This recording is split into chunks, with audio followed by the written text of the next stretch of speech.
Hello everyone. तो आज जो है हम अपने सेकेंड लेक्चर की शुरुआत करने जा रहे हैं। पहला लेक्चर हमारा जो है वो आ चुका है। उस पर हमने क्या चर्चा की थी, उसमें हमने प्रोटोजोआ के बारे में बताया था। फाइलम प्रोटोजोआ के अंदर हमको पैरामीशियम के बारे में स्टडी करना है। पैरामीशियम में कई सारी स्पीसीज होती हैं, 3 स्पीसीज होती हैं, पर हम जो मेनली स्पीसीज अपने वहाँ पढ़ते हैं वो मेन पैरामीशियम कॉर्डेटम है। तो पैरामीशियम कॉर्डेटम की स्पीसीज हम स्टडी करेंगे और उसके जनरल फीचर्स लिखेंगे। और उसमें हमें अभी आगे इस पर पैरामीशियम पे काफ़ी बड़ा पोर्शन अपने सिलेबस में दिया है, तो वो कवर करना है। तो पैरामीशियम पे 2-3 लेक्चर मेरे आएंगे। ये पहला लेक्चर है पैरामीशियम के ऊपर। तो देखते हैं पेपर में आएगा पैरामीशियम के बारे में लिखने, तो आपको जनरल ऐसे लिखना है, इस टाइप से आप इंट्रोडक्शन देंगे, उसके बाद डिटेल इसकी डिटेल के बारे में बताएंगे। तो क्या है पैरामीशियम? सबसे पहले पैरामीशियम एक माइक्रोस्कोपिक ऑर्गेनिज्म है जो कि प्रोटोजोआ में आता है। प्रोटोजोआ में जितने एनिमल आते थे वो कैसे थे?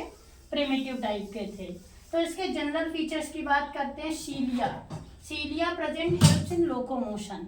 इसकी पूरी जो बॉडी होती है उस पर सीलिया प्रेजेंट होते हैं। इसकी जैसे बॉडी जो होती है स्लीपर एनिमोलिक्यूल की जैसे होती है, ऐसे ऐसे इस पर पूरे बॉडी पे सीलिया प्रेजेंट होते हैं, पूरी बॉडी पे। तो इसको हम जो कहते हैं सीलिया जो इस पे पूरी बॉडी पे पाए जाते हैं, वो उसको लोकोमोशन में हेल्प करते हैं। लोकोमोशन क्या होता है? मतलब लोकोमोशन का मतलब है उसको चलने में हेल्प करते हैं। डाइमॉर्फिक होता है, ये कैरेक्टरिस्टिक फीचर है अपने प्रोटोजोआ में। मतलब कई एनिमल ऐसे होते हैं जिनमें डाइमॉर्फिक न्यूक्लियस पाया जाता है। तो इसमें माइक्रो एंड मैक्रो, माइक्रो मतलब स्मॉल न्यूक्लियस और मैक्रो मतलब बड़ा न्यूक्लियस, दोनों न्यूक्लियस इसमें पाए जाते हैं। इसमें थर्ड पॉइंट है स्लीपर एनिमोलिक्यूल। इसका जो स्ट्रक्चर है जैसे हम अपना चप्पल देखते हैं उस टाइप का होता है, इसीलिए इसको क्या बोलते हैं? स्लीपर एनिमोलिक्यूल। मतलब स्लीपर लाइक स्ट्रक्चर होता है। फ्री लिविंग होता है। फ्री लिविंग क्या होता है? जैसे कि किसी चीज पे डिपेंड नहीं होगा, फ्री स्विम करेगा। फाउंड इन फ्रेश वाटर, ये कहाँ पाया जाएगा? जनरली फ्रेश वाटर में पाया जाएगा, जैसे पॉन्ड हुआ, तालाब है, लेक्स हुई और रिवर हुई, इन सब चीज़ों में पाया जाएगा। Also found in stagnant water. Stagnant water होता है जहाँ पे वाटर रुका होता है, मतलब ऐसा वाटर जो रुका हुआ है। ये नहीं है कि रनिंग वाटर में नहीं मिलेगा, स्टैग्नेंट वाटर में मिलेगा। और वो भी कैसा वाटर होगा? गंदा वाटर होगा। जैसे डिकेइंग मैटर मतलब गंदा जो मैटर होगा उसमें वो मिला होगा पानी में, उसी में ज़्यादातर देखने को मिलेगा। अब हम एक्सटर्नल मॉर्फोलॉजी की बात करते हैं इसमें। तो एक्सटर्नल मॉर्फोलॉजी में सबसे पहले क्या आएगी? पेलिकिल आएगी। इसकी पेलिकिल आएगी। पेलिकिल में क्या होता है? ट्राइकोसिस्ट पाए जाते हैं। ये रहे ट्राइकोसिस्ट, ये होते हैं आपके ट्राइकोसिस्ट। सीलिया जो होते हैं इसके पूरी बॉडी कवर करते हैं। सीलिया 9+2 अरेंजमेंट में पाए जाते हैं। और ये निकलते कहाँ से हैं? ये बॉडी के बेसल बॉडी पार्ट से निकलते हैं। बेसल बॉडी क्या होता है? जहाँ से सीलिया एराइज होते हैं, निकलते हैं, उस पार्ट को बेसल बॉडी कहते हैं, या फिर काइनेटोडेस्मा कहते हैं, काइनेटोसोम कहते हैं। सीलिया हो गया। इसके बाद इंफ्रासीलियरी सिस्टम आ गया। इंफ्रासीलियरी सिस्टम में क्या होता है? Present below alveoli. ये एल्वेलाई के नीचे, ये एल्वेलाई का पार्ट होता है। एल्वेलाई के जो नीचे पाए जाते हैं काइनेटोसोम, काइनेटोडेस्मेटा एंड काइनेटोडेस्माटा। ये 3 चीज़ों से मिलके बना होता है इंफ्रासीलियरी सिस्टम। इंफ्रासीलियरी सिस्टम का हमारा इस पैरामीशियम में काम क्या होता है कि ये जो मूवमेंट ऑफ सीलिया है, सीलिया को कैसे मूव करना है, ये कौन डिसाइड करता है? ये इंफ्रासीलियरी सिस्टम डिसाइड करता है। ओरल ग्रूव के बारे में बताना है। ओरल ग्रूव क्या होता है? लार्ज ऑब्लिक, लार्ज होगा, ऑब्लिक मतलब तिरछा हल्का सा होगा, शैलो थोड़ा उथला हुआ, depression on ventral side of body, और डिप्रेशन कहाँ पे होगा? बॉडी के वेंट्रल साइड पे थोड़ा सा पतला होगा। Leeds into short conical funnel vestibule. ये जो है ओरल ग्रूव जो होता है हमारा, ये ओपन किस में होता है? वेस्टिब्यूल में। देन वेस्टिब्यूल ओपन होता है माउथ में। माउथ को साइटोस्टोम कहते हैं। स्टोम मीन्स होता है कुछ, साइटो मीन्स होता है circle and stome means mouth होता है। तो साइटोस्टोम लिख सकते हैं इसको, या फिर माउथ लिख सकते हैं।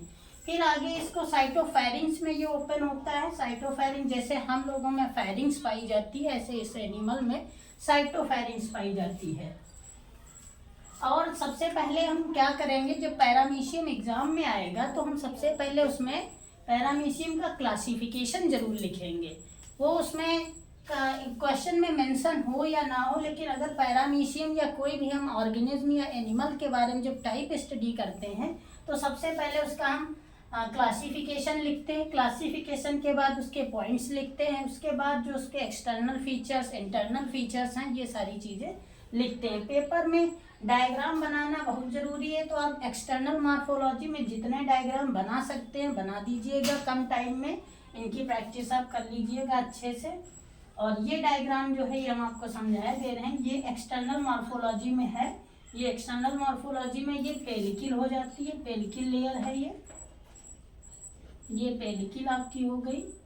ये एल्वेलाई का पार्ट हो गया, ये ट्राइकोसिस्ट हो गए। ट्राइकोसिस्ट क्या होता है? ट्राइकोसिस्ट एक ऐसा स्ट्रक्चर होता है जो कि जैसे कांटे जैसा होता है। ये डिफेंसिव नेचर का होता है। जब पैरामीशियम पे कोई अटैक करेगा एनिमल, छोटा कोई भी एनिमल अटैक करेगा तो ये उसको वो कर देगा, डिफ्यूज़ कर देगा। उस एनिमल को ये लगेगा और उसमें ये डिफ्यूज़, वो एनिमल जो है वो ख़त्म हो जाएगा। ये अब देखिए ये यहाँ पे ये फ्लैजिला है, ये जो है ये फ्लैजिला है। फ्लैजिला का जो ये वाला हिस्सा है, ये वाला, इसको हम काइनेटोडेस्मा कहते हैं। और जो ये फ्लैजिला एक एंड पे आके मिल जाते हैं, इस एंड को काइनेटोडेस्माटा कहते हैं। और काइनेटोसोम क्या होता है? काइनेटोसोम ये पार्ट है जो जिसको हम बेसल बॉडी यहाँ पे लिखे हैं, इसको हम काइनेटोसोम बोलते हैं। तो ये हो गया हमारा एक्सटर्नल मॉर्फोलॉजी का पोर्शन। और ये हो गया ओरल ग्रूव। ओरल ग्रूव वाले जब ओरल ग्रूव आप हेडिंग डालेंगे तो आप ये डायग्राम बना देंगे वहाँ पे। अब इसका ये क्लासिफिकेशन समझ लेते हैं। इसको फाइलम प्रोटोजोआ में रखा गया है। प्रोटोजोआ में सभी प्रिमिटिव एनिमल्स आते हैं। सब फाइलम इसका सीलियोफोरा है।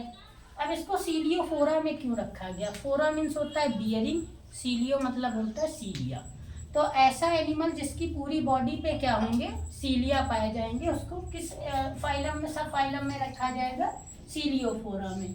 क्लास की बात करते हैं तो क्लास इसकी सीलिएटा है। अब सीलिएटा क्लास क्यों है? क्योंकि सीलिया पाए जा रहे हैं। होलोट्राइका क्या है? सब क्लास है। ट्राइका ट्राइकोसिस्ट पाए जाते हैं, होलो मतलब बॉडी पे, तो होलोट्राइका सब क्लास हो गई। हेम्नोस्टोमेटिका इसका ऑर्डर हो गया। जीनस आपको याद रखना है, जीनस और स्पीशीज में कभी वो कंफ्यूजन होना नहीं चाहिए, क्योंकि जिस एनिमल के बारे में लिखना है वो जीनस होता है उसका, और दूसरी उसकी स्पीशीज जरूर मेंशन करना पड़ेगा, क्योंकि हम पर्टिकुलर स्पीशीज के बारे में बताते हैं, किसी भी एनिमल के बारे में नहीं बता सकते, क्योंकि वेरिएशन पाई जाती है स्पीशीज बाय स्पीशीज। तो ये हो गया इसका क्लासिफिकेशन। तो इसके आगे अभी पार्ट 1 ये हो गया हमारा, इसके बाद सेकेंड पार्ट में बताएंगे आपको।